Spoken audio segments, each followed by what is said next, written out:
সামাজিক মাধ্যমে আপনার বিরুদ্ধে একটা প্রচার চালানো হচ্ছে যে আপনি হেরে যাচ্ছেন, আপনাকে মোদি অফার করেছে রাজ্যসভা সাংসদ করার, এই ধরনের একটা সরিয়ে দেওয়া হচ্ছে।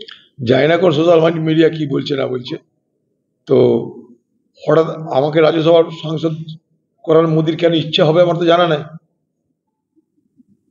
মানলাম ধরুন আমি হারবো, কিন্তু হারার সঙ্গে রাজ্যসভার সাংসদ হতে যাবো কেন হঠাৎ করে, সেটা তো আমার জানা নেই।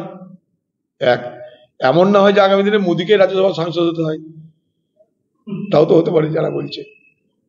আর তিন, এগুলো বলার পিছনে কারণটা হচ্ছে কাউন্টিং এ একটা কারচুপি করার চেষ্টা করবে, যাতে কাউন্টিং এজেন্ট হিসেবে যারা ডেপুট হবে আগামী দিনে, তারা যেন আগে থেকেই ভগ্ন মানসিকতা নিয়ে যায় যে আমরা তো হারছি আর কাউন্টিং করে কি হবে।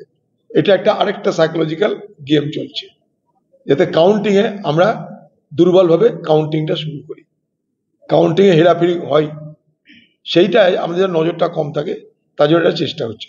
তো আমাকে যদি কোনো কেউ বলে যে হ্যাঁ এটা অথরিটেটিভ, তাহলে দরকার তার বিরুদ্ধে সমাজ মাধ্যমে সাইবার ক্রাইমে আমি কেস করব।